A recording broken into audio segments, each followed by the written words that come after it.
स्वागत है मित्रों घुमो बुंदेलखंड में।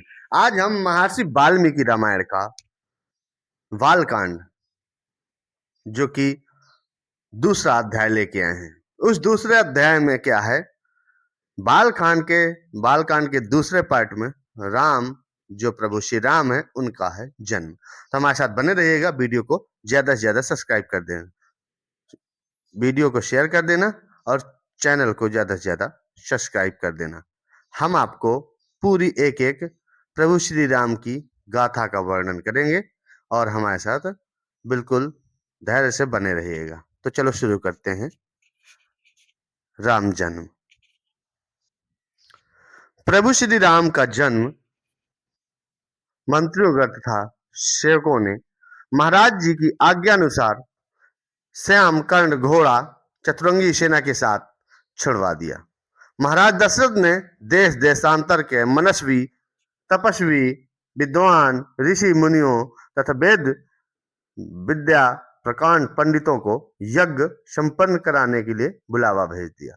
निश्चित समय आने पर समस्त अभ्यागतों के साथ महाराज दशरथ अपने गुरु वशिष्ठ जी तथा अपने परम मित्र अंग देश के अधिपति लोभपाद के जमाता संग ऋषि को लेकर यज्ञ मंडप में पधारे। इस प्रकार महान यज्ञ का विधिवत शुभारंभ किया गया। संपूर्ण वातावरण वेदों की ऋचाओं के उच्च स्वर में पाठ से गूंजने तथा सविदा की सुगंध से महकने लगा। समस्त पंडितों, ब्राह्मणों, ऋषियों आदि को यथा उचित धन धान गौ आदि भेंट करके सादर विदा करने के साथ यज्ञ की समाप्ति हुई। राजा दशरथ ने यज्ञ के प्रसाद चरा को अपने महल में ले जाकर अपनी तीनों रानियों को वितरित कर दिया। प्रसाद ग्रहण करने के परिणाम स्वरूप परमपिता परमात्मा की कृपा से तीनों रानियों ने गर्भ धारण कर लिया।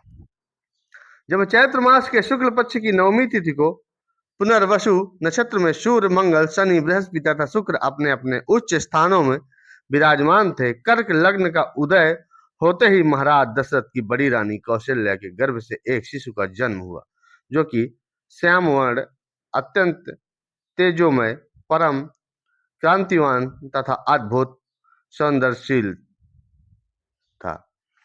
उस शिशु को देखने वाले ठगे से रह जाते। उसके पश्चात शुभ नक्षत्रों शुभ घड़ी में महारानी कैकेयी के एक तथा तीसरी रानी सुमित्रा के दो तेजस्वी पुत्रों का जन्म हुआ।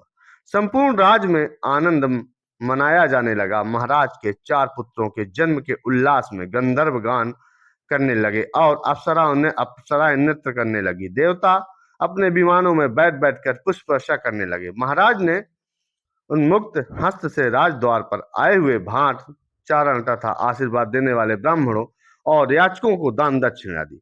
पुरस्कार में प्रजा जनों को धन धान्य तथा दरबारियों को रत्न आभूषण तथा उपाधियां प्रदान किया गया।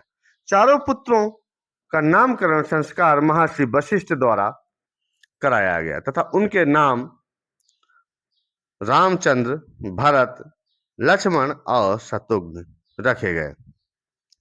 आयु बढ़ने के साथ ही साथ रामचंद्र गुणों में भी अपने भाइयों से आगे बढ़ने तथा प्रजा में अत्यंत लोकप्रिय होने लगे। उनके अत्यंत विलक्षण प्रतिभा थी, जिसके परिणाम स्वरूप अल्पकाल में ही वे समस्त विषयों में पारंगत हो गए। उन्हें सभी प्रकार के अस्त्र शास्त्रों को चलाने तथा हाथी, घोड़े एवं सभी प्रकार के वाहनों की सवारी में उन्हें असाधारण निपुणता प्राप्त हो गई। वे निरंतर माता पिता, गुरुजनों की सेवा में लगे रहते थे। उनका अनुसरण शेष तीन भाई भी करते थे। गुरुजनों के प्रति जितनी श्रद्धा भक्ति इन चारों भाइयों में थी, उतना ही उनमें परस्पर प्रेम सौंदर्य भी था। महाराज दशरथ का हृदय अपने चारों पुत्रों को देखकर गर्व और आनंद से भर उठता था। तो मित्रों, बालकांड का, वाल्मीकि रामायण के बालकांड का यह दूसरा पार्ट राम जन्म हमने आपको सुना दिया। इसको ज्यादा से ज्यादा शेयर कर देना, चूंकि जो तीसरा पार्ट आने वाला है वह विश्वामित्र का आगमन होगा। तो हम आपको फिर विश्वामित्र के आगमन की लेकर जो आगे की कथा होगी हम आपको सुनाएंगे। हमारे साथ बने रहिएगा, चैनल को ज्यादा से ज्यादा सब्सक्राइब कर देना। जय श्री राम, जय चित्रकूट धाम, जय अयोध्या धाम।